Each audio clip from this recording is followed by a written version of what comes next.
Hello everyone, welcome to Step Up Academy. I'm Vanya Naren, your educator for English language.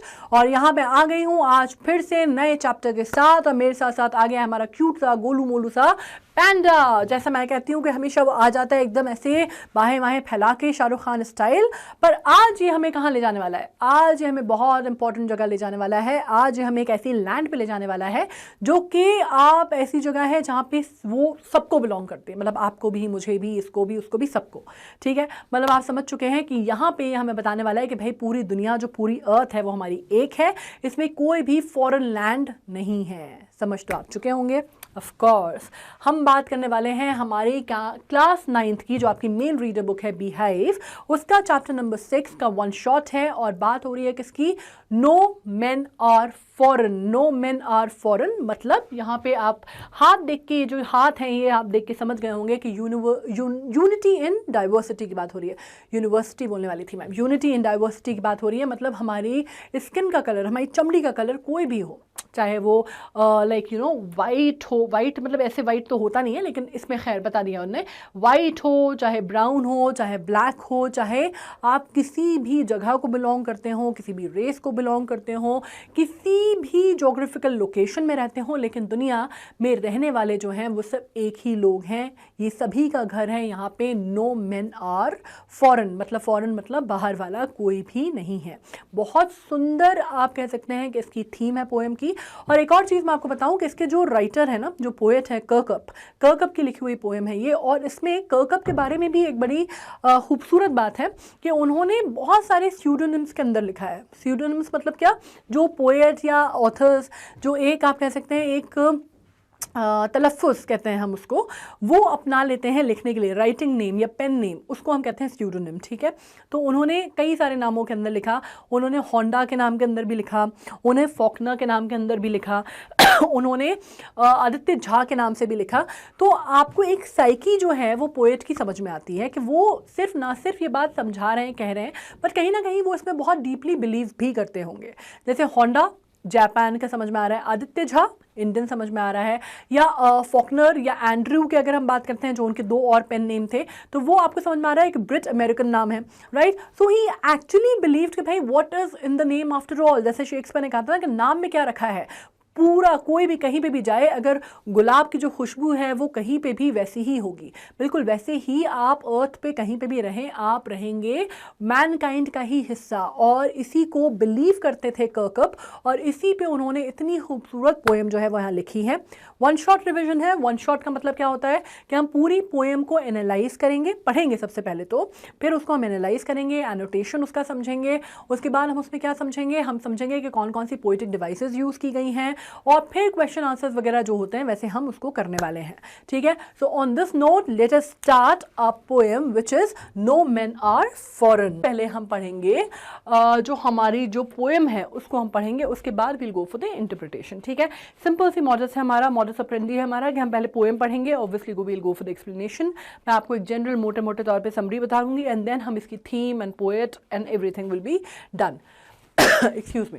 Now, remember, no men are strange, no country is foreign. Beneath all uniforms, a single body breathes.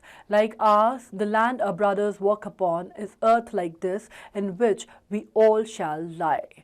अब इसमें एक बड़ी simple सी एक बात हमें समझ में आती है कि स्टार्टिंग लाइन ही अगर हम देखते हैं तो शुरुआत जो हुई है वो ही है रिमेंबर से।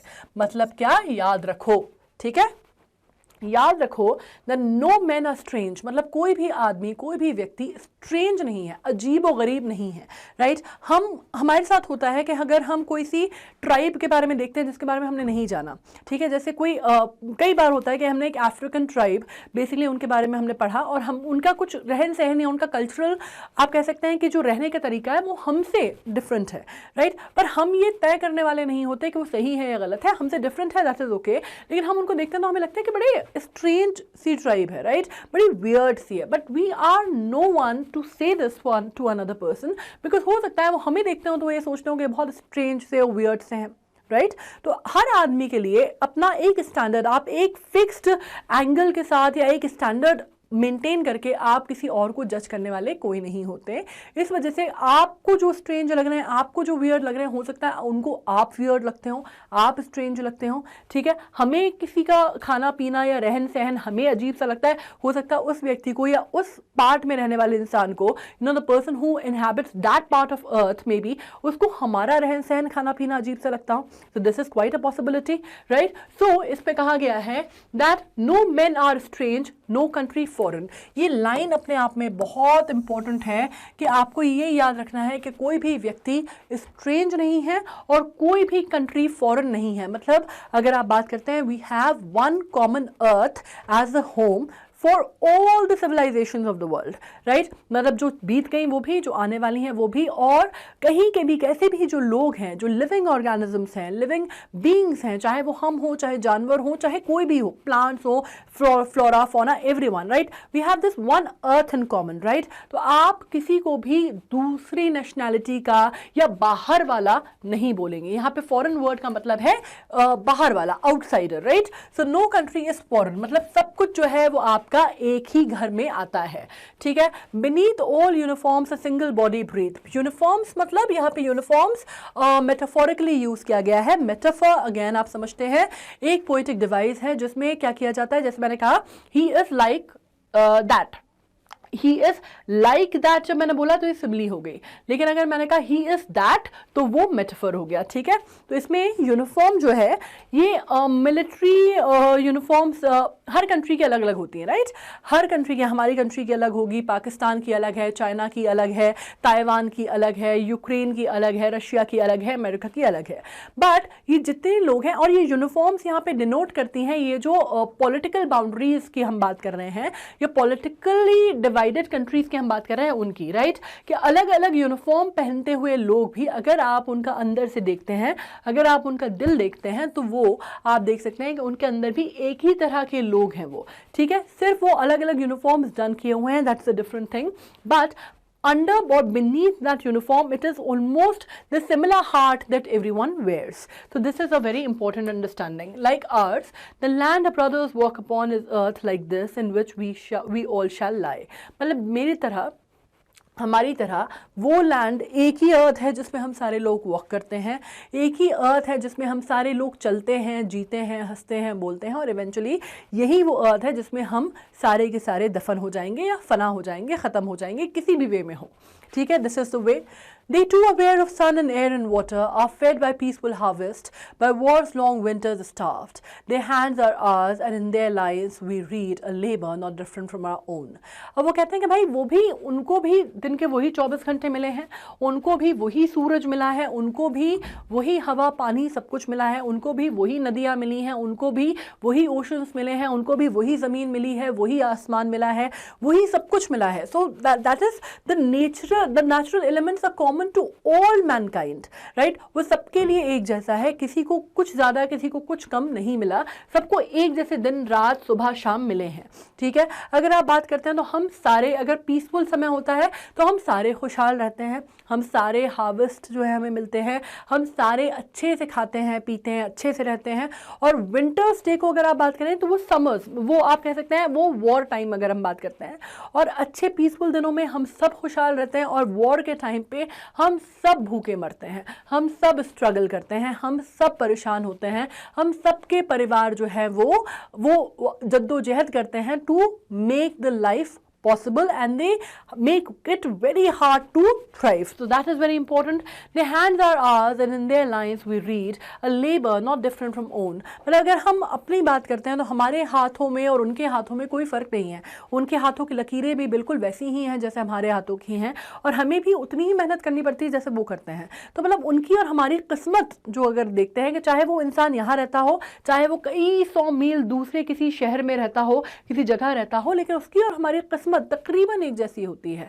मतलब वो भी वैसे ही हंसता है, वो भी खुश होता है तो हंसता है, वो भी दुखी होता है तो रोता है, वो भी भूख लगती है तो खाना खाता है, वो भी रात को नींद आती है तो सोता है, वो भी अगर उसको जो उसको खाना मिलता है तो उसको भी एनर्जी मिलती है, नहीं मिलता तो उसको भी कमज़ोरी लगती है। तो ये सारी चीज़ें अगर हम देखते हैं तो मोटे तौर पर हम सारे लोग एक जैसे हैं, ये इसकी लाइन है, ठीक है। Now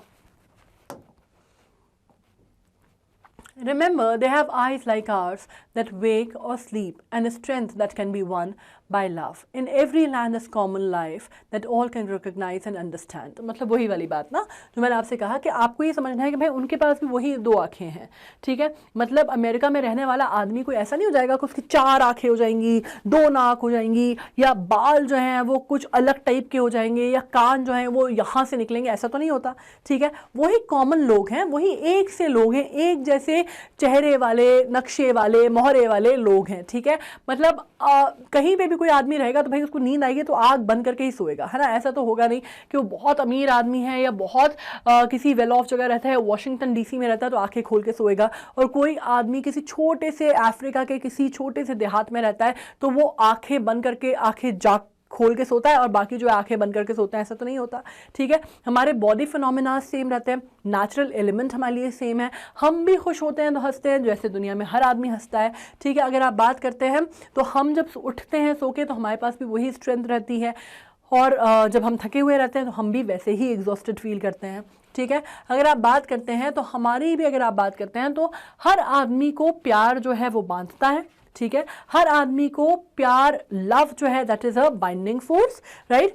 Everybody likes to be appreciated. Everybody likes the ownership, like ownership in the sense that somebody is there to love you and somebody is there to protect you and care for you. So every human being likes that, right? And everybody gets turned off by hatred. Everybody gets turned off by things which are not good and unpleasant, right? So this is a very common belief or understanding. Now, अगर हम बात करते हैं तो in every land is common life that all can recognize and understand. मतलब जिंदगी की जो बुनियादी चीज़ें हैं वो हर व्यक्ति के लिए irrespective of the times and the area that he belongs to सब सेम है, यूनिफॉर्म है. This is very important. Now, let us remember, whenever we are told to hate our brothers, it is ourselves that we shall dispose, betray, condemn. Remember, we who take arms against each other. मतलब ये कहा जाता है कि भाई याद रखो, कम से कम ये कैसे भूल सकते हो तुम्हें ये बात याद होनी चाहिए कि हर बार जब हमें कोई ये सिखाता है कि तुम्हें अपने फेलो ह्यूमन बीइंग से या फेलो मैनकाइंड के किसी व्यक्ति से तुम्हें you have to hate him for the distinction of race और कास्ट और क्रीड और कंट्री और कलर और व्हाटएवर, राइट. तो आपको ये बात याद आनी चाहिए, ये बात आपको याद रखनी चाहिए कि आप अपने आप को या आप अपनी ही किसी तरह के लोगों को आप कंडेम कर रहे हैं या बिट्रे कर रहे हैं, ठीक है. आपको ये पता होना चाहिए कि आप अपने ही अगेंस्ट खड़े हो रहे हैं. You are standing against your own kind. So this is very important. Now, it is the human earth that we defile. Our hells of fire and dust and outrage the innocence of air that is everywhere our own. Remember, no men are foreign and no country is strange. मतलब अगर आप ऐसा करते हैं, अगर आप सिर्फ इस बेसिस पे कि कोई आदमी आपके साथ नहीं रहता या आपके आसपास या आपकी ट्राइब को सो कॉल बिलोंग नहीं करता और आप इस वजह से उसके साथ गलत व्यवहार करते हैं या आप उसके अगेंस्ट खड़े होते हैं, so you should always remember that it is the same blood and same flesh that you are doing wrong with, right. आप पूरी ह्यूमैनिटी को, पूरी अर्थ को आप कहीं ना कहीं डिफाइल कर रहे हैं. आप कहीं ना कहीं ये इनोसेंस जो है वो आप सबको कॉम्प्रोमाइज़ कर रहे हैं, क्योंकि अर्थ जो है वो एक है. हवा, पानी, sun, moon, everything belongs to everyone that stays here.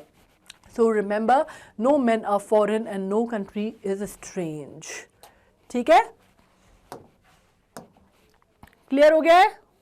Alright, अब हम पढ़ लेते हैं यहाँ पे इनके बारे में. अब आपको मालूम है कर्कप ने ये पोएम लिखी थी, जैसे मैंने कहा आपसे, ठीक है. इनका पूरा नाम से अगर आप बात करते हैं तो जेम्स फाल्कनर कर्कप इनका नाम है.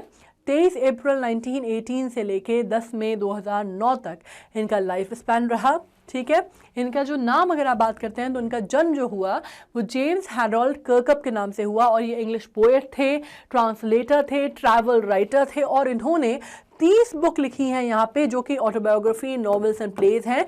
लेकिन टोटल नंबर ऑफ बुक्स अगर आप इनकी बात करते हैं, टोटल नंबर ऑफ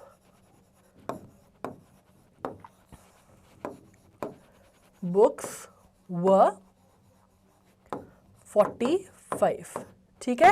ये 30 जो है ये आप बात कर सकते हैं, ये थोड़ी सी प्रोमिनेंट है, पर टोटल अगर आप नंबर बात करते हैं तो 45 है। दूसरा, जैसे मैंने कहा कि इन्होंने काफ़ी सारे स्यूडोनिम भी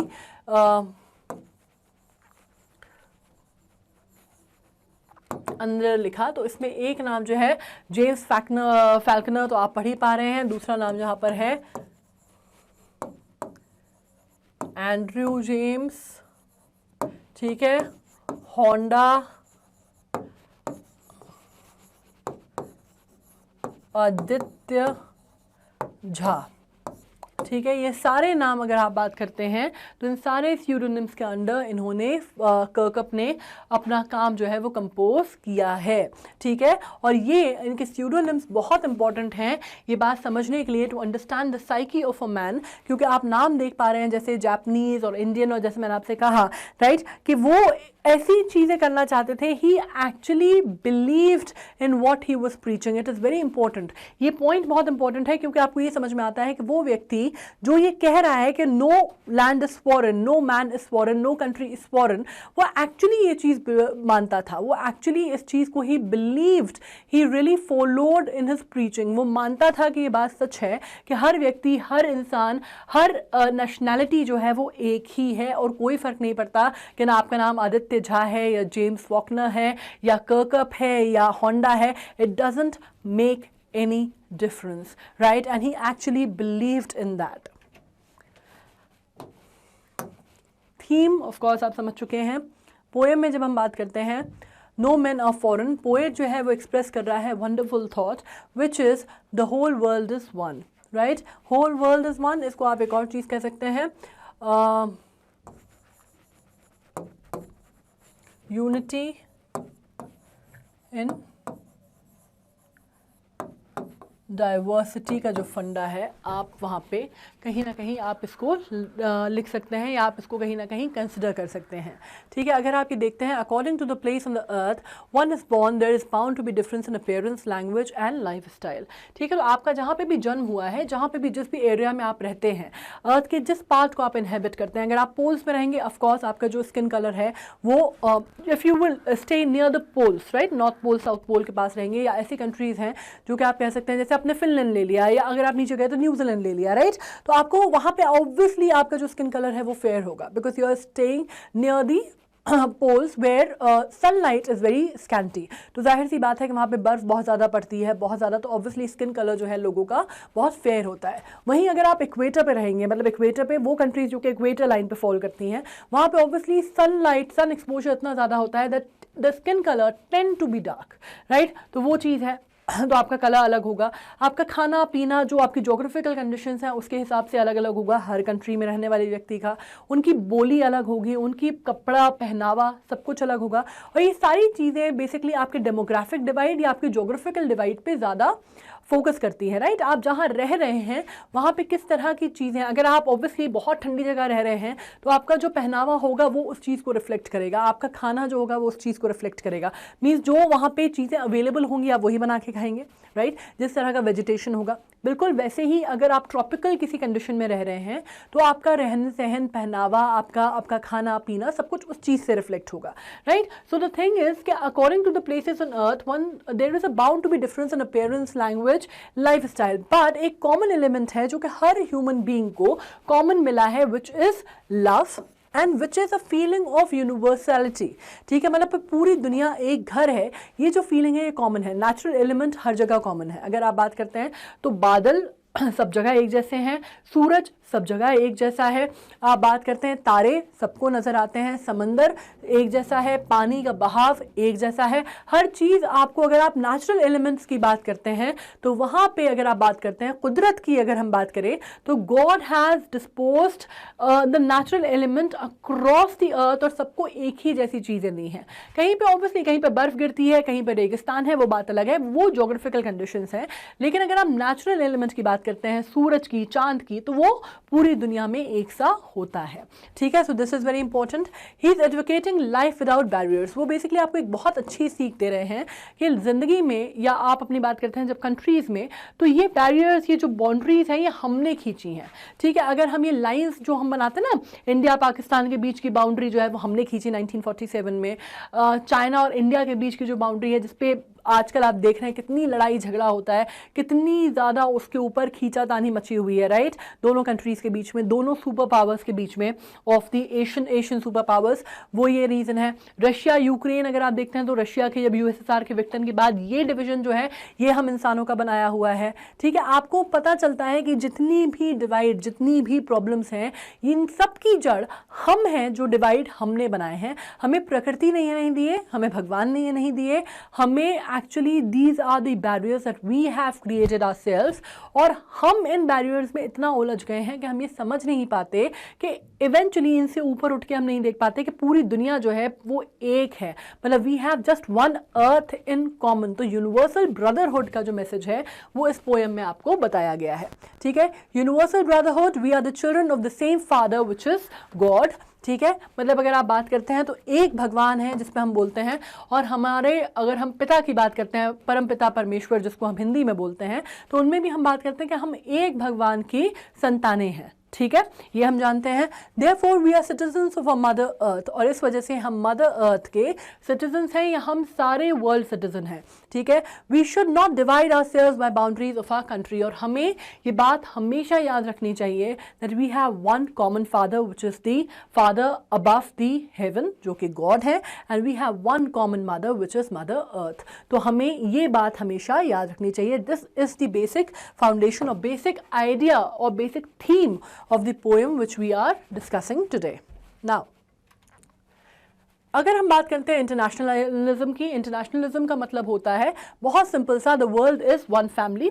मतलब पूरे जो ये जिसको हम कहते हैं ना वसुधैव कुटुंबकम, जैसे हम संस्कृत में उसको वसुधैव कुटुंबकम कहते हैं, वही चीज़ यहाँ पे आपको डिनोट की गई है। अगेन अगर आप चाहें तो आप ये वसुधैव कुटुंबकम आप लिख सकते हैं, ठीक है, आप अपनी एग्जाम शीट में भी लिख सकते हैं, क्योंकि अगर आप ये लिखेंगे तो आपके जो टीचर है ना उनको बिल्कुल आइडिया हो जाएगा कि आपको बहुत अच्छे से इस पोएम का जो जिस्ट है, इस पोएम की जो थीम है, आपने बहुत अच्छे से पकड़ ली है, ठीक है। तो आप ये बिल्कुल मत सोचिएगा कि संस्कृत है मैं कैसे लिख सकता हूँ, बिल्कुल आप लिख सकते हैं।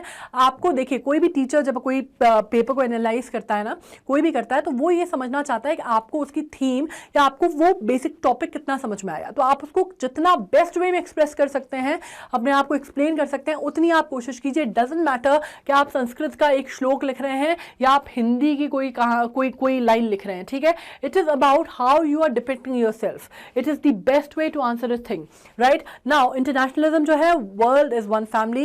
It tends to dismantle man-made barriers that stand between one nation and the other, and having an international outlook, men and women will enjoy equal status. मतलब अब यहाँ पे जेंडर बायस की भी बात नहीं हो रही। अगर आप एक व्यक्ति हैं, एक इंसान है, मर्द हैं, औरत हैं, उससे कोई फर्क नहीं पड़ता, या थर्ड जेंडर है, इससे कोई फर्क नहीं पड़ता। Internationalism means that you stand on the same ground, everyone, all the human race. All right? अब हम पढ़ लेते हैं समरी बेसिकली पोएम की, राइट। अब देखो समरी क्या है कि हम इसको डिस्कशन तो कर चुके हैं, है ना। तो डिस्कशन करने में हम पूरी बातें समझ गए। पूरी पोएम जो है बहुत सिंपल सी थी, कोई बहुत ज़्यादा उसमें कोई रॉकेट साइंस था नहीं।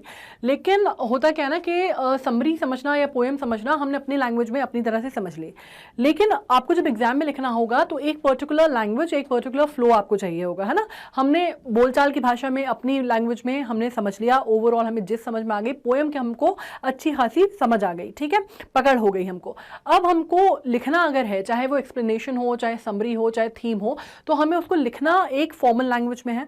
तो वो फॉर्मल लैंग्वेज मैंने यहाँ पे लिखी है। इसमें ऑब्वियसली सब्जेक्टिव है, जो चीज़ें कुछ ऐड करना चाहो कर सकते हो, कुछ निकालना चाहो कर सकते हो, वो आपके ऊपर है।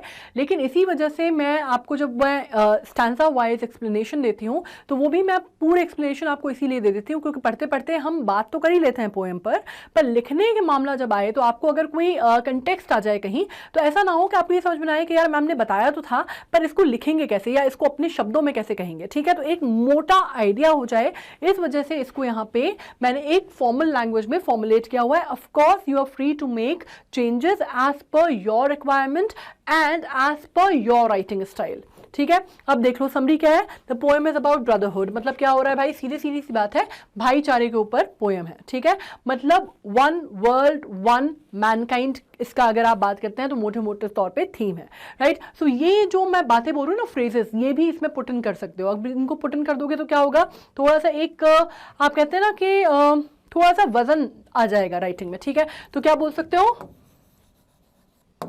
वन वर्ल्ड वन मैनकाइंड, इस टाइप से भी चीजें लिख सकते हो, ठीक है। अब ये लिखोगे तो क्या होगा, थोड़ा सा एक लाइन में एक आपकी जो जिस्ट है पोएम की वो समझ में आ जाएगी, ठीक है। अब हार्मोनियस एग्जिस्टेंस विदाउट डिस्क्रिमिनेशन, अब हार्मोनियस एग्जिस्टेंस, ठीक है। हार्मोनियस मतलब जिनमें शांति है ना, हार्मनी मतलब शांति, पीस, उसको हम बोलते हैं कि लाइक बाकी सारे जो लोग हैं, जो सारी व्यवस्था है वो हार्मोनियस रहे, मतलब सब कुछ अच्छा, क्या बोलेंगे, सब कुछ में एक अच्छी शांति बनी रहे, है ना, मतलब हर चीज जो है पीसफुल रहे, ठीक है।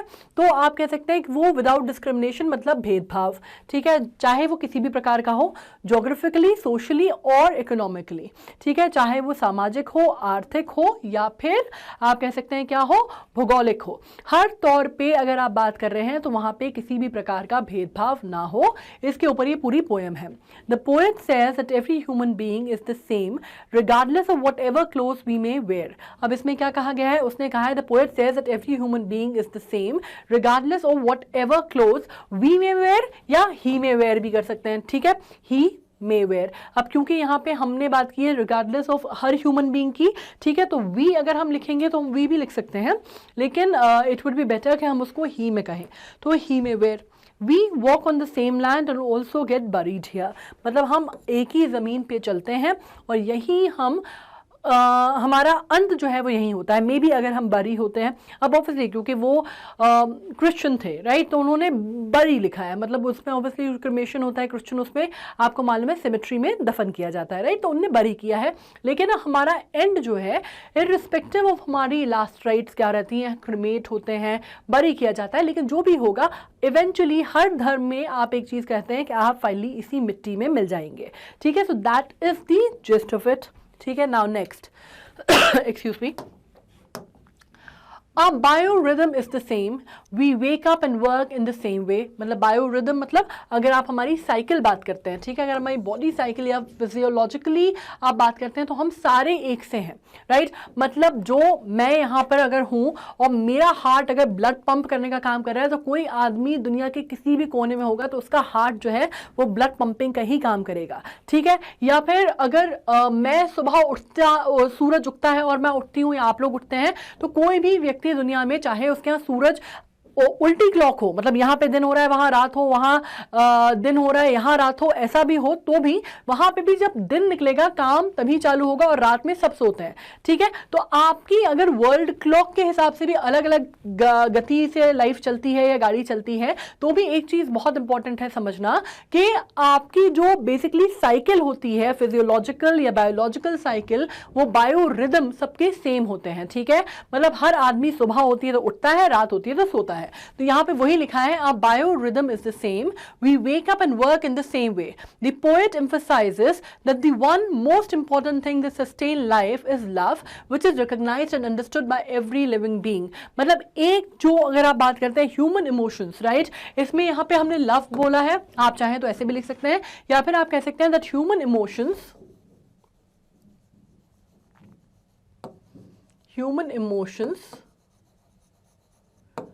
are same for everyone, everywhere, ठीक है। आपको एक चीज समझ में आती है कि ह्यूमन इमोशंस एवरीवन होना चाहिए था, सॉरी, ये एवरीवन एवरीवेयर, ठीक है। तो आपको ये समझ में आना चाहिए कि ह्यूमन इमोशंस जो हैं, चाहे वो दुख का हो, खुशी का हो, हर्ट का हो, लव का हो, पेन का हो, वो सबके लिए सेम होते हैं.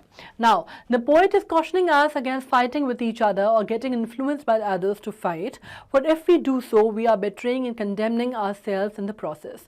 वो कहते हैं कि भाई अगर हमें कोई इंसान एक दूसरे के खिलाफ भड़का रहा है या हमें कहता है कि भाई एक दूसरे से लड़ो या भाईचारा जो है हमारा ख़त्म करने की कोशिश करता है, तो बेसिकली अगर हम कर रहे हैं तो हम अपने आप को ही धोखा दे रहे हैं, हम अपने आप को ही कंडेम कर रहे हैं, क्योंकि we are fighting with our own people, we are fighting amidst our own tribe, right. तो आपको जब बात की जाती है तो we are fighting amongst ourselves, ये चीज़ आ जाती है ना, मतलब हम अपनी ही स्पीशीज़ में आपस में लड़ाई कर रहे हैं. तो ये चीज़ जो है वो हमें समझाने की कोशिश कर रहे हैं. तो इसको इसी तरह लिखा जा सकता है.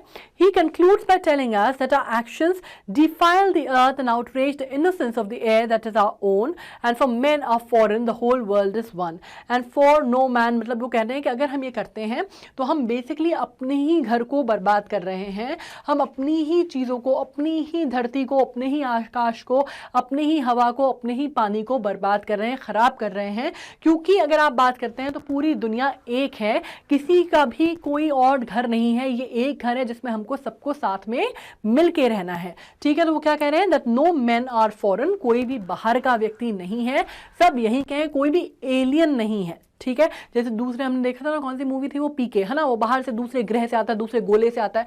तो वो ये कह रहे हैं बेसिकली कि भाई साहब एक ही गोला है जिसमें सबको रहना है. ठीक है, दूसरा गोला नहीं है कोई कि कहीं और से आके कोई बस जाएगा, एक ही गोला है अपने पास. ठीक है, तो no man is foreign, no man is an alien, आप ये भी कह सकते हैं, और पूरी दुनिया एक है. सो ये लाइन आपके समझ में आ गई. If you want to take a screenshot, do take a screenshot, ताकि हम फिर आगे बढ़ें. ठीक है, कूल. चलो let's come to the next point. Glossary हम ऑलरेडी डिस्कस कर चुके हैं, पर फिर भी कर लो, अगर कोई दिक्कत हो तो समझ में आ जाएगी. यहाँ पे स्ट्रेंज का मतलब क्या होता है, अननोन. ठीक है, जो हमें पता नहीं है. बीनीथ, यहाँ पे हम बात कर रहे हैं बिलो, है ना, नीचे, बीनीथ. यूनिफॉर्म ऑफ कोर्स जो हम बात कर रहे हैं यहाँ पे एक जैसे क्लोथ, यहाँ पे यूनिफॉर्म क्लोथ भी वेयर, बट यहाँ पे यूनिफॉर्म जो है वो अलग अलग कंट्रीज को डिनोटिंग डिफरेंट नेशनैलिटीज. ठीक है, यहाँ पे कंट्रीज जो है वो डिफरेंट नेशनैलिटीज को डिनोट कर रही हैं. ठीक है, अ सिंगल बॉडी मतलब एक ही बॉडी है, जैसे मेरी है, जैसे आपकी है, जैसे किसी और की है. ठीक है, ऑब्वियसली मर्द औरत का फर्क होता है, लेकिन सोल जो है हम सबका एक है ना. बिल्कुल एकदम गहराइयों में मत जाना, है ना, कि मैं तो लड़का हूँ मैम जैसा कैसे हो गया, वो बात नहीं हो रही है ना. द सोल इज सेम, हर व्यक्ति का जो शरीर है, जो आत्मा है वो सेम है, उसके बारे में बात हो रही है सिंगल बॉडी से. ठीक है, now they all the people aware know about fed by peaceful harvest. Peaceful harvest का मतलब क्या होता है, यहाँ पे क्या बात हो रही है, पीसफुल हार्वेस्ट से हमारा मतलब होता है खाना जो अच्छे वक्त में, शांति काल में बनता है, या जमीन पे जो उपज होती है ना, उसकी हम बात कर रहे हैं. ठीक है, जो कि आदमी को क्या करता है, पूरी दुनिया के आदमी को कोई लोहा या सोना चांदी पैसा रुपया तो खा नहीं सकता, खाना सबको चाहिए. ठीक है, तो आप क्या बात कर रहे हैं, और वो कैसे उगता है, हार्वेस्ट के थ्रू उगता है ना, खेतों में होता है, जमीन पे होता है, हार्वेस्ट के थ्रू होता है. तो पीसफुल हार्वेस्ट मतलब अच्छे शांति काल में जो खाना लगता है, जो जो जो जो आप कह सकते हैं अनाज जो बोया जाता है, उगता है, जिससे पूरे लोग जो है अपना पेट भरते हैं, उसको हमने पीसफुल हार्वेस्ट कहा है. यहाँ पे हमने मतलब पोएट ने. ठीक है, और यहाँ पे बात की जाती है ग्रोन साइलेंटली स्टाफ्ड. स्टाफ्ड का मतलब होता है, यहाँ पे अगर आप बात करते हैं तो स्टाफ्ड बोला गया है मतलब भूखमरी के हालात को, है ना. जब आप बिल्कुल खाने की इतनी ज़्यादा आप कह सकते हैं कि एकदम आपके ऐसे हालात हो गए कि आपको खाना नहीं मिल रहा, लिटरली भूख से आदमी की जान जा रही है, प्राण जा रहे हैं, उसको हम कहते हैं स्टार्विंग. ठीक है, तो यहाँ पे स्टार्व कहा जा रहा है due to hunger. Due to hunger मतलब डाई ऑफ हंगर. एंड यहाँ पे स्टार्व्ड जब बोला गया है पोइट्री में, तो ये बोला गया है कि स्टार्व्ड इन दी वॉर टाइम, मतलब जब जंग के हालात होते हैं, जब आपको मालूम है कि जंग के हालात होते हैं, तो उस जमाने में खाने का कितना क्रंच आ जाता है. मतलब अगर आज की डेट में आप बात करते हैं रशिया यूक्रेन वॉर में जो जंग के हालात हैं, तो ना सिर्फ वहां पे पर पूरी दुनिया में आपको मालूम है ना, ऑयल शॉर्टेज और कितनी सारी जो खाने की जो व्हीट शॉर्टेज और क्या क्या चीजें नहीं हुई थी, फूड इन्फ्लेशन का जो रेट है वो कहां पहुंच गया था. तो this is what they are talking about. ठीक है, अब बात कर रहे हैं लेबर वर्क एंड टॉयल की. लेबर का मतलब होता है मेहनत करना, वर्क टॉयल करना, वेक करना उठना, स्ट्रेंथ एबिलिटी के मामले में बात की गई है। रिकॉग्नाइज करना मतलब आपको कोई चीज की पकड़ होना, पहचान होना, रियलाइज करना, आइडेंटिफाई करना, ठीक है। अंडरस्टैंड करना मतलब कॉम्प्रहेंड करना, मतलब अंडरस्टैंड करना, किसी चीज को समझना, है ना, उसको बोला गया है। अब told to hate, told to hate, enmity is created between brothers, मतलब टोल्ड टू हेट, अगर कोई मुझे भड़का रहा है ना, टोल्ड टू हेट मतलब कहा नहीं है कि तुम उससे नफरत करो, जाओ ना प्लीज जाके उससे नफरत करो, उसकी बात नहीं हो रही है, ठीक है। टोल्ड टू हेट मतलब कोई मुझे भड़का रहा है कि उस आदमी ने तुम्हारे साथ ऐसा किया, उसने तुम्हारे घर पे ऐसा किया, और तुम जाओ और उसका सर फोड़ दो, राइट, तो उसको हम कहते हैं कि हमें भड़काया जा रहा है, उकसाया जा रहा है, तो that is what you mean by told to hate, ठीक है। तो वो हमें नहीं करना है, उसका मतलब यहां पर ये है। डिस्पोजेस, डिप्राइव करना, बेट्रे मतलब किसी को धोखा देना, चीट करना, कंडेम करना मतलब होता है किसी के ऊपर ब्लेम रखना, या किसी को कंडेम करना मतलब किसी को कहना कि भाई तुम बहुत खराब हो, बुरे हो, तुम्हारे किसी अंदर बुराई करना, या किसी के सर पे आप कहना कि ब्लेम धरना, उसको हम कहते हैं कंडेमिनेशन, ठीक है। डिफाइल करना का मतलब होता है कि डिफाइल हम कहते हैं जब किसी चीज को खराब कर दिया जाता है ना, पल्यूट किया जाता है, उसको हम कहते हैं डिफाइल। उसके अलावा डर्टी, ऑफ कोर्स, स्पॉइल आप जानते हैं। हेल्स ऑफ फायर आप कहां किस किस रेफरेंस में बोला गया है, बहुत ज्यादा एक्सट्रीम नफरत जब फैल जाती है तो उसको हम क्या बोलते हैं, उसको हम बोलते हैं हेल्स ऑफ फायर, ठीक है। और आउटरेज, एंगर, गुस्से को बोलते हैं। रिसेंटमेंट, अगेन वही एंगर की बात हो रही है। Revolt, innocent state of being free from guilt. Blamelessness और प्योर, मतलब इनोसेंट अगर आप बात करते हैं तो यहां पे बात की गई है इनोसेंट स्टेट है जब आपको कोई सेंस ऑफ गिल्ट नहीं है, या आप में एक सेंस ऑफ प्योरिटी है, ठीक है। ये पूरी चीजें क्लियर हो गई हैं। अब फटाफट आ जाते हैं एक्सप्लेनेशन पे। जैसे मैंने कहा कि पोएम मैं पूरी तरह एक्सप्लेन कर चुकी हूं, तो उसमें कोई फाइट नहीं है, लेकिन फिर भी मैं आपको स्टैंजा वाइज एक्सप्लेन कर दे रही हूं, सो दैट हमें जब लिखने के लिए आएगा तो आपको ये ना हो कि मैम ने समझा तो दिया पर इसको अपने शब्दों में लिखना कैसे है, ठीक है। वो फाइट नहीं होगी, इसके लिए हम ये कर रहे हैं। ऑफकोर्स वन शॉट रिविजन है तो हम आधे अधूरे में कैसे छोड़ सकते हैं, तो यही हम यहाँ पे कर रहे हैं। Remember, no man are strange, no country is foreign, beneath all uniform a single body breathes, like ours, the land a brother walks upon is earth like this in which we all shall lie. अब क्या बात हो रही है भाई, बात हो रही है the poet is telling us to remember that no man is different और unknown to us and no country is a foreign one, ठीक है। All of us live upon the same earth, हम सारे के सारे एक ही अर्थ पे रहते हैं। Whatever different kind of dress we wear, it is a human being that is alive and breathing under every dress, ठीक है। मतलब ड्रेस या कोई भी यूनिफॉर्म या नेशनैलिटी, हम कुछ भी पहन लें हम हमेशा वही रहेंगे, हर व्यक्ति एक सा रहेगा, ठीक है। The land we walk upon and the earth we live on is equally shared by all of us, and it is within the depth of this earth that all of us will lie after we die, ठीक है। समझ में आया इसको कैसे लिखना है? नहीं समझ में आ रहा, प्लीज मैं पीछे हो जा रही हूँ, एक बार इसका स्क्रीनशॉट ले लो, ठीक है। तो आंसर को कैसे फॉर्मुलेट करना है, रेफरेंस में अगर आता है तो पता चल जाएगा, ठीक है। पोएट आपको क्या बता रहा है, पोएट आपको बता रहा है कि वो यहाँ पे किन शब्दों को उसने एक्सप्लेन किया है, किस तरह से कि भाई पूरी दुनिया जो एक है, जैसे मैंने कहा वसुदेव कुटुंबकम का फंडा है यहाँ पे, और एक ही धरती है जिसपे हम सारे चलते हैं, जो हम सारे एक दूसरे के साथ शेयर करते हैं, और एक ही धरती है जिसमें अंत में हम सब विलीन हो जाएंगे, सब मिल जाएंगे एक ही मिट्टी में। तो ये बात जो है यहाँ पे लिखी गई है, ठीक है। आई एम श्योर आपने स्क्रीनशॉट ले लिया अगर आपको चाहिए। अब हम आ जाते हैं सेकंड स्टैंजा पे। They too aware of sun and air and water are fed by peaceful harvest, by war's long winter starved, their hands are ours and in their lines we read a labor not different from ours, ठीक है। मतलब क्या our own, मतलब हम क्या बात कर रहे हैं, every human being is aware and can avail of the bounties of nature, मतलब bounties of nature मतलब जो नेचर ने हमें जो दिया है ना, जो नेचर ने हमें जो एलिमेंट्स हमें बख्शे हैं उनकी बात हो रही है, ठीक है। The sun, the air, the water, मतलब आपको पता चल रहा है धरती, जमीन, आसमान, आपको सब कुछ यहाँ पे पता चल रहा है। All of us use it for the same reason, wherever we are then how can we be different from one another, हम जहाँ पे भी रहें ऐसे ही रहेंगे, हम एक दूसरे से अलग कैसे हो सकते हैं, हम सब जगह कहीं पे भी रहें एक से ही लोग रहेंगे। The food we eat is provided by field and trees we plant and the process is same everywhere, हम हर जगह कहीं पे भी रहें तो खाना हमको कैसे मिलता है, उसी पेड़ से मिलता है, उसी लैंड से मिलता है जो हम बोते हैं, हम हार्वेस्ट करते हैं, और ये पूरा प्रोसेस पूरी दुनिया में सब जगह सेम है। They also suffer when there is war and face hardship when the weather destroy the crops, ठीक है।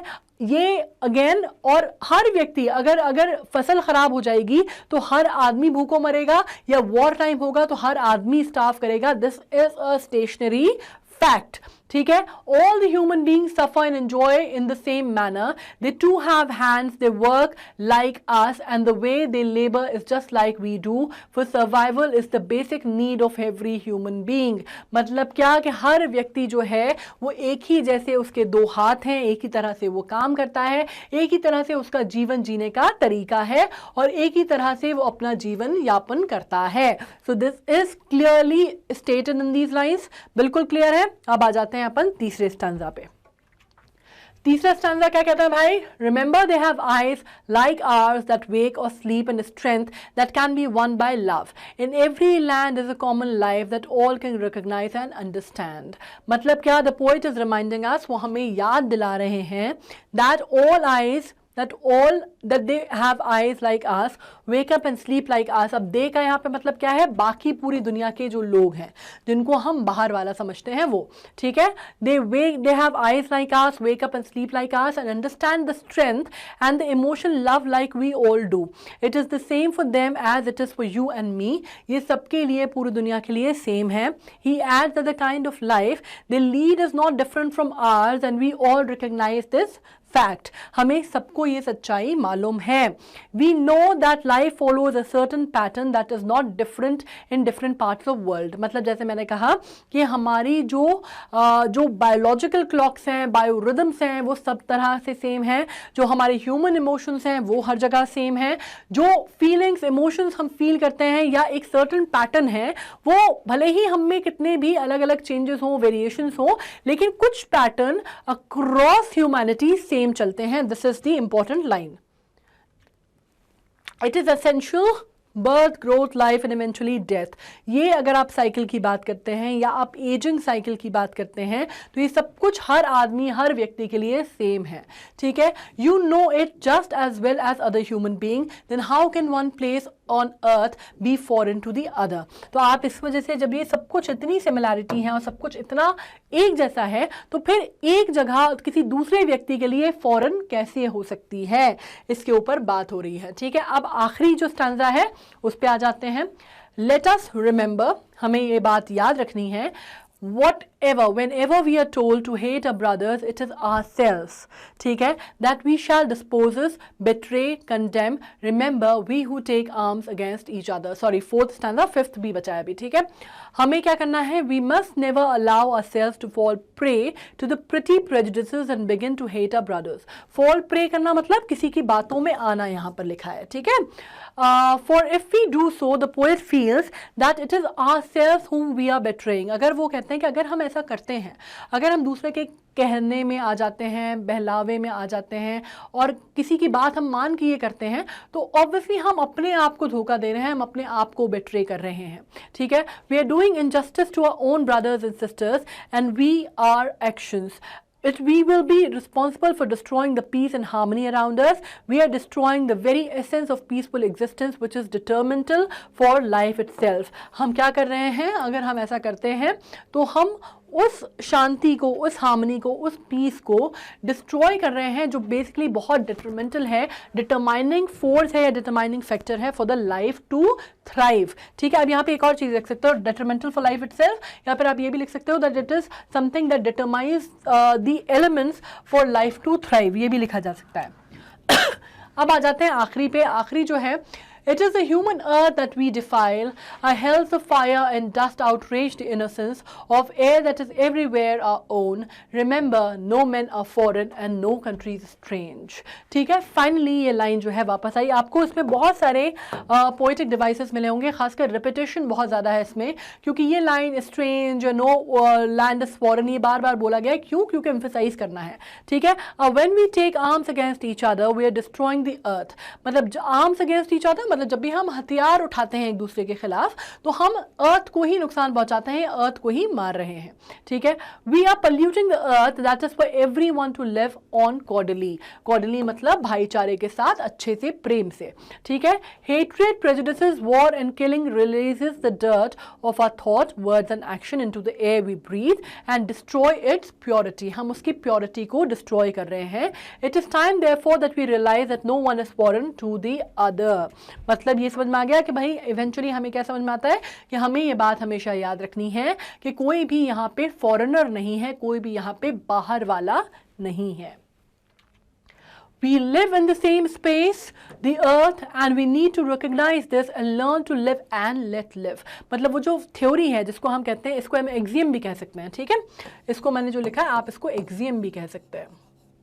एक्सियम मतलब जो एक यूनिवर्सल एक्सेप्टेड ट्रूथ है उसको हम कहते हैं, ठीक है। जब मैं कहती हूँ to live and late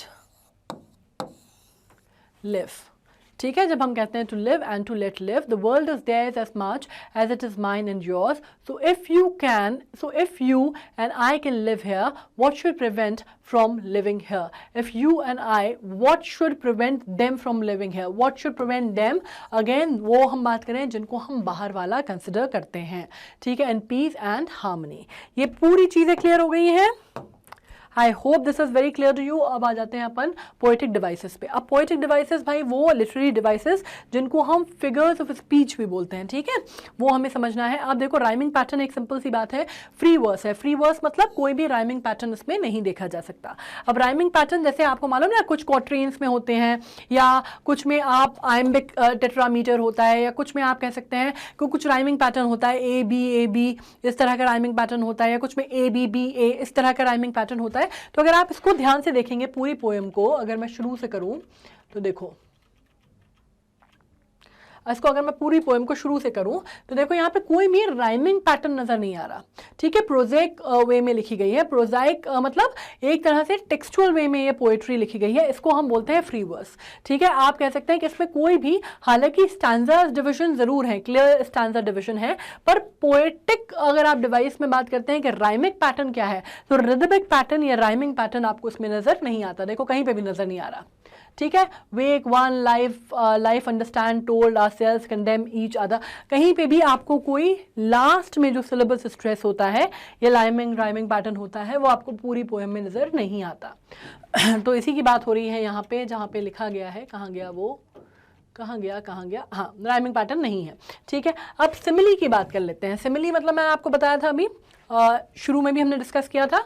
simile जैसे मैंने कहा that he is as brave as a किसका एग्जाम्पल दे, he is as brave as a tiger, ठीक है। तो अगर मैं बोल रही हूँ लाइक बोलते हैं हम, एज ब्रेव एज बोल रही हूँ, तो हम क्या कर रहे हैं, कंपैरिजन ड्रॉ कर रहे हैं, इसको हम बोलते हैं सिमिली, ठीक है। सबसे सिंपल फिगर ऑफ स्पीच मानी जाती है।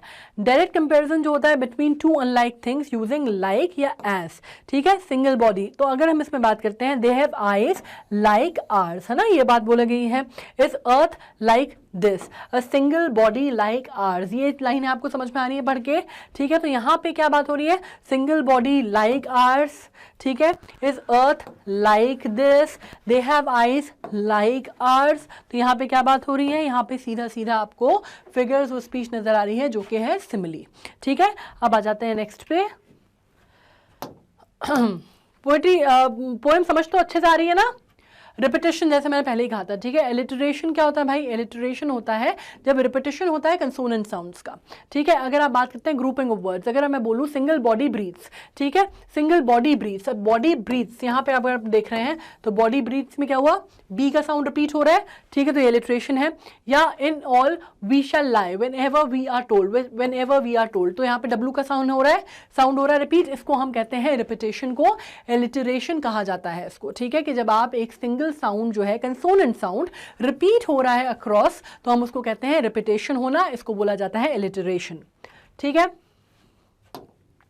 अब देखो थर्ड पे आ जाते हैं असोनेंस। असोनेंस का मतलब होता है जो वोवल साउंड्स रिपीट होते हैं, ठीक है, लाइन में या ग्रुप ऑफ वर्ड्स में। Aware of sun and air and water, अब aware of sun air and water, अब अवेयर ए, ठीक है। तो यहाँ पे क्या समझ में आ रहा है आपको, ए का साउंड रिपीट हो रहा है, तो जब ए का साउंड रिपीट हो रहा है तो इसको हम क्या बोलते हैं, इसको हम बोलते हैं असोनेंस, ठीक है। तो एलिटरेशन, असोनेंस, ये चीजें क्लियर हो गई है। एक कंसोनेंस भी होते हैं, जब कंसोनेंट साउंड होता है तो उसमें एलिटरेशन से थोड़ा सा डिफरेंस होता है, लेकिन इसमें अभी हम नहीं पढ़ रहे हैं, अभी हम सिर्फ एलिटरेशन और असोनेंस पे रहेंगे, ठीक है। अब एक बात हो जाती है मेटाफर। मेटाफर का मतलब क्या होता है, जब हम सिमिली जैसे ही होता है, कंपैरिजन ड्रॉ किया जाता है तो डिस्टिंक्टिव चीज़ों में, लेकिन कहीं ना कहीं उनमें एक लिंक स्थापित करने की कोशिश की जाती है, ठीक है। लेकिन जैसे मैंने आपको सिमिली में क्या बताया, that he is as brave as a tiger, ठीक है। तो ये सिमिली है, as brave as like a tiger. यहाँ पे जो चीजें आई है सीधे सीधे क्या हुआ, यहाँ पे सीधा कंपैरिजन हुआ, तो ये हमने क्या कहा, सिमिली है। अब इसमें अगर हम मेटाफर की बात करते हैं तो मेटाफर में क्या हो जाता है, यहाँ पे आपको सीधे उसी नाम से संबोधित किया जाता है, ठीक है। Comparison of to dissimilar things often by expressing that the one thing is actually the other. ये इंपॉर्टेंट है समझना। जैसे अगर मैं कहूँ कि ही इज, जैसे he is as brave as a tiger, ठीक है, ये सिमिली थी। अब मैं कहूँ ही इज अ टाइगर, ठीक है ना, शेर पुत्र है मेरा, तो ये शेर पुत्र है मेरा, हमने क्या बोला, ये होता है मेटाफर, है ना। मेरा बेटा शेर जैसा बहादुर है, ये हो गया सिमिली, क्लियर हो गया। अब यहां पे अपन देख लेते हैं क्या हुआ है, कंपैरिजन, है ना, ऑफ टू सिमिलर थिंग्स। और ये कहां हुआ है भाई, often by expressing that one thing is actually the other. हुआ कहां है, a hell of fire and dust, a hells of fire and dust, ठीक है। तो यहां पे क्या बोला गया, a hells of fire and dust. तो सीधा सीधा मेटाफोरिकल यूसेज यहां पे आपको नजर आ रहा है। देख, अब फाइनली अपन आ जाते हैं क्वेश्चन आंसर्स पे, ठीक है। अब रेफरेंस टू कॉन्टेक्स्ट हमें अलग से करने की इसलिए ज़रूरत नहीं है, क्योंकि अपन ने जब पूरा मतलब जो स्टैंजर्स हैं वो पूरे पढ़ लिए, एक्सप्लेनेशन समझ लिया, तो वही रिपीट करने का कोई सेंस नहीं है, ठीक है। क्वेश्चन आंसर्स हम कर लेते हैं। और again you have to understand कि इसके अलावा भी क्वेश्चन जो हैं वो फॉर्मुलेट हो सकते हैं, फ्रेम हो सकते हैं, राइट। तो ऐसा नहीं है कि बिल्कुल आपको, अब क्योंकि ऑब्वियसली 10th में पढ़ते हो, लाइक बड़े बच्चे हो गए हो, तो एकदम हर चीज़ स्पून फीड तो नहीं हो सकती। तो अगर आपको ये समझना होगा कि ये जो क्वेश्चन हैं इसमें लैंग्वेज या बाकी सारी चीज़ों में परिवर्तन हो सकता है, बट जो बेसिक सेंट्रल आइडिया है हमें वो करके चलना है, ठीक है। मतलब नेसेसरली इसी तरह के क्वेश्चंस आए तो ही ये जवाब देना नहीं है, पूछा क्या गया है उस पर ध्यान दो, उसके वर्डिंग्स या उसका फॉर्मुलेशन जो है वो डिफरेंट हो सकता है, ठीक है। अब जैसे how do human beings conflict, एक बड़ा सिंपल सा आइडिया है, ठीक है। अब यहाँ पे अगर मैं पढ़ती हूँ तो पोएट अगर बात करते हैं तो human beings negative ideas, they are creating ill will and intolerance towards each other. When this volcano of hatred erupts, there is war, bloodshed, death, discontent. It is therefore a necessary thing that we do not fall prey to false prejudices and unnecessary attempts made to defile earth. अब ये समझ में आ रहा होगा। Toward the last stanzas हमने discuss किया, मतलब कब हमने डिस्कशन किया, ये आपको ये एक तरह से इन्फेरेंस का क्वेश्चन है। क्या होता है कि कोई चीज़ जो लिखी गई है उसका क्या मतलब निकाला जा रहा है। देखो क्या होता है, क्वेश्चन सीधे होते हैं, 2-3 तरह के होते हैं। एक तो होता है डायरेक्ट, ठीक है। अब इसमें देखो यहाँ पे एक होता है आपका डायरेक्ट, ठीक है। डायरेक्ट क्वेश्चन पूछ लिया गया कि सीधा सीधा आपको आंसर देना है, उसका जो आपसे पूछा गया है आपको उसका सीधा सीधा उत्तर देना है, ठीक है। दूसरा होता है आपका इन्फेरेंस बेस्ड, ठीक है। इन्फेरेंस बेस्ड का मतलब होता है, बड़ी सिंपल सी टेक्निक होती है कि जो चीज़ लिखी गई है उसका तात्पर्य क्या है या उसका मतलब निकल के सामने क्या आ रहा है, ठीक है। मतलब बिटवीन द लाइंस पढ़ने वाली जो बात होती है वो यहाँ पे हमको समझ में आता है और उसी पे यहाँ पे फोकस किया जाता है, ठीक है। तो इन्फेरेंस बेस्ड। और तीसरा होता है जब आप कह सकते हैं कि वो जजमेंट पे बेस्ड होता है, ठीक है, वो होता है जजमेंट। अब आप जब आरसीज पढ़ेंगे ना, जजमेंट बेस्ड, तो मैं एक और बात बता दूं कि जब आप आरसीज पढ़ेंगे, है ना, रीडिंग कॉम्प्रहेंशन वगैरह जब आप करेंगे आगे, जब हमारे, क्योंकि ऑब्वियसली आपको मालूम है कि आपकी जो सिलेबस है उसमें बहुत बड़ा रोल जो है वो क्रिटिकल पैसेजिंग्स का, या आप कह सकते हैं डिस्कर्सिव पैसेज का, या डिस्कर्सिव पैसेजेस का, या रीडिंग कॉम्प्रहेंशन का है, तो उसमें ये सब चीज़ें बहुत काम आती हैं। तो यही यहाँ पे क्वेश्चन में भी आती हैं कई बार। जैसे यहाँ पे बात की गई है कि ह्यूमन बींग्स कॉन्फ्लिक्ट क्यों करते हैं, हाउ, कैसे करते हैं, ठीक है। तो अब आपको ये समझ में आ रहा है कि जब उन्होंने बोला कि आप वॉर टाइम की बात की, डिफाइल करने की बात की, आपने ये कहा कि भाई आपको दूसरों की बातों में नहीं आना चाहिए, तो आपको समझ में आ रहा है कि ये आंसर यहाँ पे आपको मिल जाएगा, ठीक है। A poet says that human beings spread negative ideas creating ill will and intolerance. मतलब क्या, नेगेटिव आइडियाज मतलब एक दूसरे के खिलाफ दुर्भावनाएं रखना, ठीक है।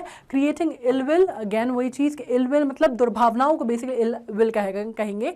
नेगेटिव आइडियाज तो मतलब किसी व्यक्ति के लिए आप कह सकते हैं कि अच्छे ख्यालात ना रखना, ठीक है।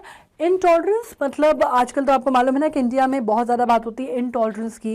और कौन सी बात हम करते हैं, एक और वो वर्ड है जो कि बहुत कॉमनली चला था, जिससे कुछ सालों पहले हमें पता भी नहीं था, असहिष्णुता, है ना। ऐसे ही कुछ वर्ड था, मतलब इनको फील हो गई, हमें बोली भी नहीं जा रही, है ना। अब इसमें ये था कि भाई ये चीज़ें जो है इनटॉलरेंस, है ना, कि आप में आपसी भाईचारा नहीं है, एक दूसरे के लिए बिल्कुल भी आप में कोई टॉलरेंस नहीं है। तो ये एक और रीज़न होता है, और यही रीज़न होता है किसी भी भेदभाव का, या कोई भी किसी भी प्रकार का जब भेदभाव होता है तो उसका रीज़न क्या है कि भाई ये आदमी अलग है, मैं अलग हूँ, इसकी स्किन अलग है, मेरी अलग है, इसकी बोलचाल अलग है, मेरी अलग है, इसका देश अलग है, ये जो धरती के जिस हिस्से में पैदा हुआ वो कोई और है, मैं जिस हिस्से में पैदा हुआ वो कुछ और है। तो ये जो डिस्क्रिमिनेशन है आते कहाँ से, भेदभाव से। और ये क्यों होते हैं, क्योंकि इनटॉलरेंस है, हमें टॉलरेट ही नहीं कर पा रहे हम कि भाई कोई इंसान हमसे अलग भी तो हो सकता है, जरूर थोड़ा है कि सब हमारे जैसे हो, ठीक है। यूनिफॉर्मिटी से दुनिया नहीं बनती, दिस इज वेरी इंपॉर्टेंट, ठीक है। तो diversity is a very important की एलिमेंट। तो यहाँ पे ये बात हो रही है, तो आपको क्या बताया जा रहा है कि intolerance towards each other when this volcano of hatred erupt. Volcano क्या, जब ये नफरत का ज्वालामुखी फूटता है, मतलब एक तरह से हमने इसको थोड़ा सा आप कह सकते हैं पोएटिक रेफरेंस में बोल दिया है ना, कि जब ये नफरत का ज्वालामुखी फूटता है तो चीजें जो हैं वो तितर बितर हो जाती हैं। There is war, bloodshed, death and discontent. War की बात की गई है कि वॉर में लोग कैसे भूखे मरते हैं, स्टार्वेशन होता है, राइट। तो आपको मालूम होता है कि जब ये चीज़ें बढ़ती हैं, ये चीज़ें इंटॉलरेंस बढ़ जाती हैं, तो वॉर होता है, ब्लडशेड मतलब खून खराबा होता है, मौतें होती हैं, जान जाती हैं, और कहीं पे भी सुकून नहीं रहता, कहीं पे भी पीस नहीं रहता, कंटेंटमेंट नहीं रहता।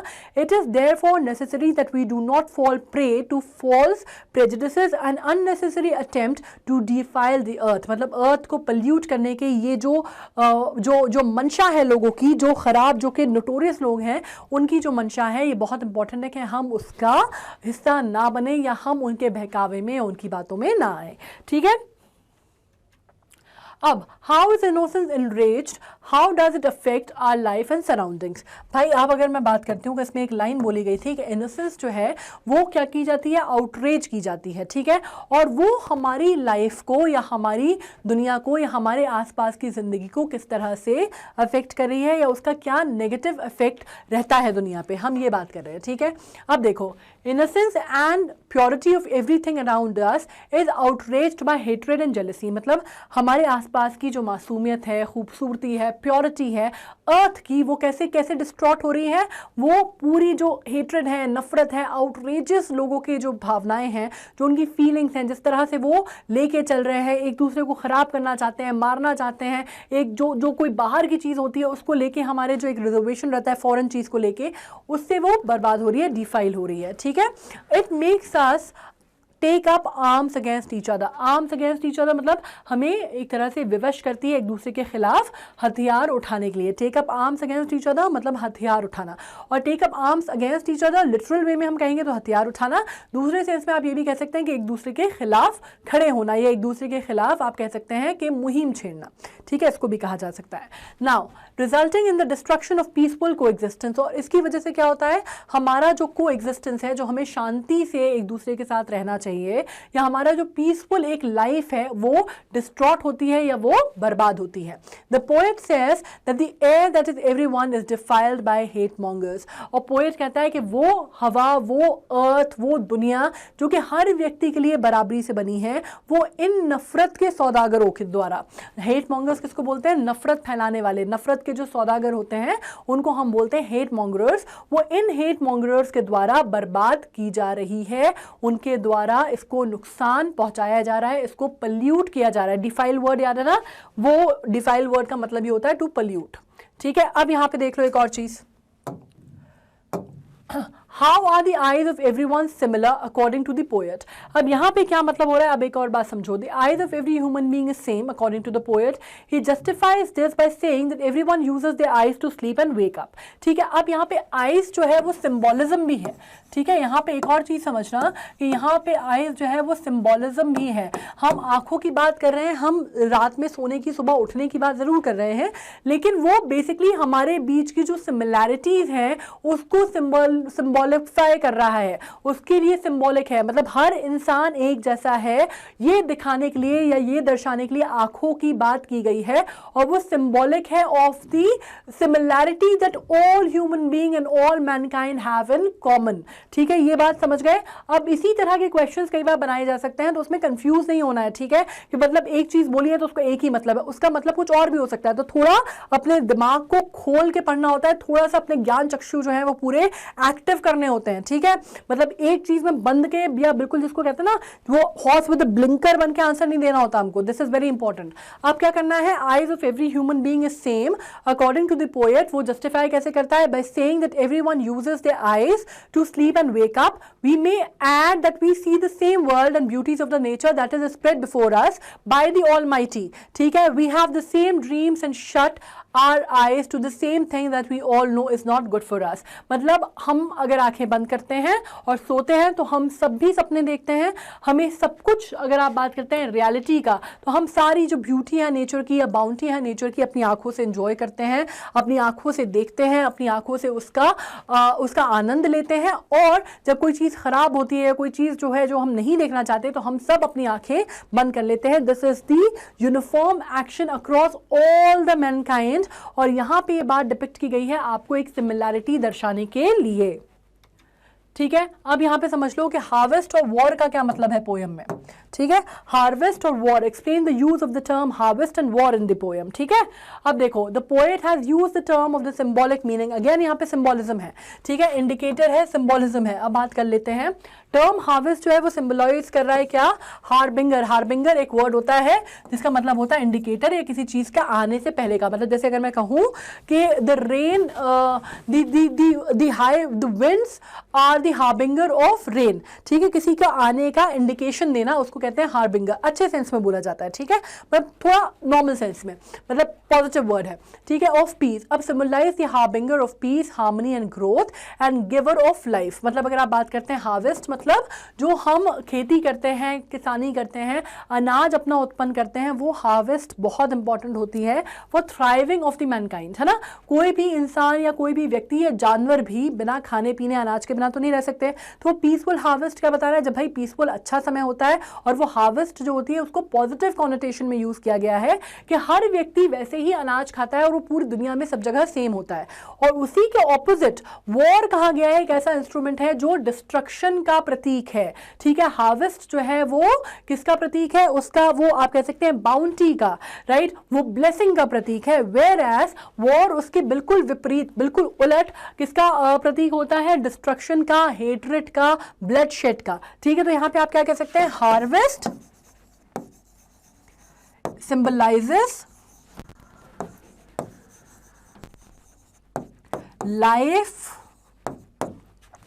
prosperity,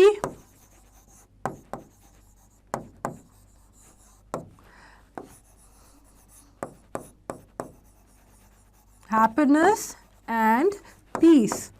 ठीक है, और दूसरे साइड पे आप क्या कह सकते हैं, war on the other hand symbolizes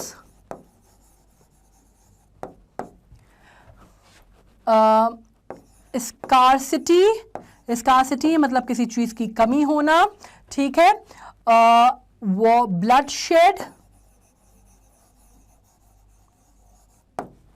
ठीक है, और starvation मतलब भुखमरी,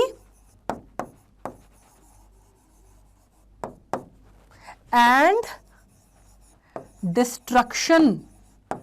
ठीक है, आपको यहां पे सिंबॉलिक मतलब समझना बहुत इंपॉर्टेंट है। ये सब समझ में आ रहा है कि यहां पे आप क्या समझ में आ रहा है, हार्वेस्ट क्या सिंबलाइज करता है, life, prosperity, happiness and peace. जबकि वॉर जो है दूसरे हाथ पे सिंबलाइज करता है स्कार्सिटी मतलब तंगी, कमी किसी चीज की, ब्लडशेड मतलब खून खराबा या डेथ भी बोल सकते हैं आप, स्टारवेशन मतलब भुखमरी, people dying due to hunger उसको, एंड ऑफ कोर्स डिस्ट्रक्शन मतलब सब चीजों की बर्बादी। वो सब कुछ चीजें जो है यहाँ पे सिंबलाइज करता है। ये पूरा क्लियर है, अब मैं इसको मिटा दे रही हूं। Alright,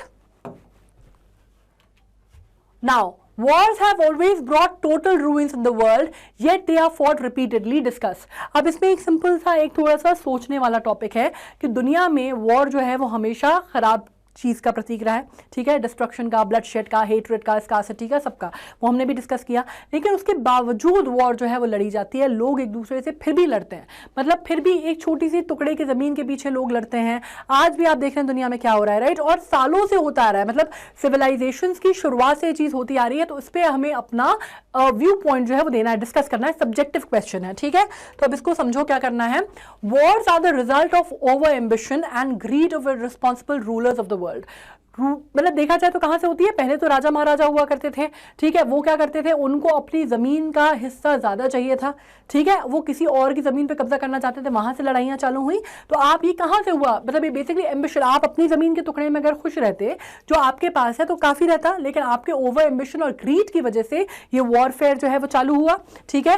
they bring ruin both to the victor and the vanquished by shattering the economies of the warring countries. अब यहाँ पे बहुत इंपॉर्टेंट है, इसको इसी तरह लिख सकते हो कि ये बर्बादी ना सिर्फ उस कंट्री के लिए लाते हैं जो कि हार जाती है, ठीक है, दो कंट्रीज जो कि आपस में वॉरिंग स्टेट में है, आपस में लड़ रहे हैं, दोनों के लिए ही नुकसान होता है, चाहे वो जीत रही हो चाहे वो हार रही हो, दोनों ही कंट्रीज जो है वो अपना अपना अपने अपने तौर पे सफर करती हैं, भुखमरी दोनों ही जगह पे होती है, दोनों की ही इकोनॉमीज जो है बर्बाद होती हैं। आज रशिया यूक्रेन की वॉर हो रही है तो ऐसा नहीं है कि कोई एक कंट्री सफर कर रही है या यूक्रेन छोटा है तो सिर्फ उसी को नुकसान हो रहा है, रशिया को भी नुकसान हो रहा है। तो इससे कोई फर्क नहीं पड़ता कि कितनी बड़ी इकोनॉमी है, लेकिन उसको डैमेज तो पहुंचता ही है। वॉरिंग कंट्रीज हमेशा, चाहे वो विक्टर हो चाहे वो वैनक्विश्ड हो, ठीक है, विक्टर एंड वैनक्विश्ड मतलब विक्टर मतलब जीतने वाली, वैनक्विश्ड मतलब हारने वाली, ठीक है, लेकिन नुकसान दोनों को ही करता है।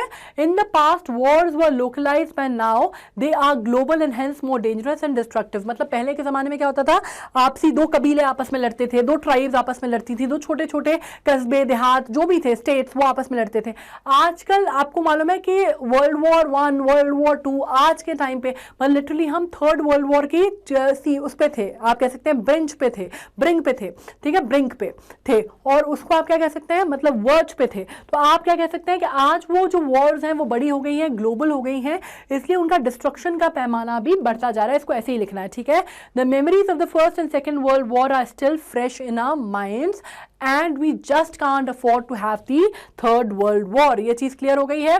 अब इसको क्या लिखेंगे, द हॉरिफिक आफ्टर इफेक्ट्स। अब आफ्टर इफेक्ट्स मैंने लिखा है, आप चाहें तो और थोड़ा सा इंप्रेसिव करने के लिए आफ्टर मैथ भी यूज कर सकते हैं, ठीक है। आफ्टर मतलब वॉर खत्म होने के बाद के जो हालात रहते हैं उसको कहा जाता है। बॉम्बिंग अगर हिरोशिमा नागासाकी में बात की जाती है, जो कि आपको मालूम है जापान पे न्यूक्लियर बॉम्ब जो थे वो गिराए गए थे अमेरिका द्वारा, ठीक है, उसका आज भी वहां के लोगों पे असर है। Still it is appealing to note that people of the world do not learn from history। फिर भी ये चीज जो है बहुत अपीलिंग है कि लोग इतना कुछ खोने के बाद, इतने कुछ कॉम्प्रोमाइजेस के बाद भी सीखते नहीं अपने इतिहास से, ठीक है। The danger of yet another war lurks all the time. Lurks मतलब मंडराती रहती है, ठीक है, all the time. The divisive forces are even stronger in the present times and the mad race of armament too is scary।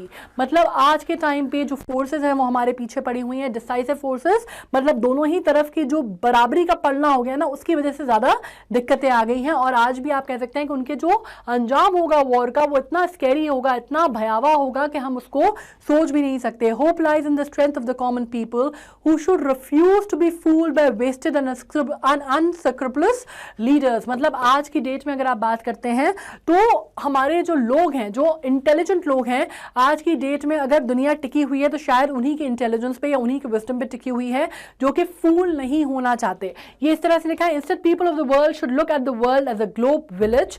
Global village मतलब पूरी दुनिया एक है ना, and offer innumerable opportunities and reason for peaceful existence.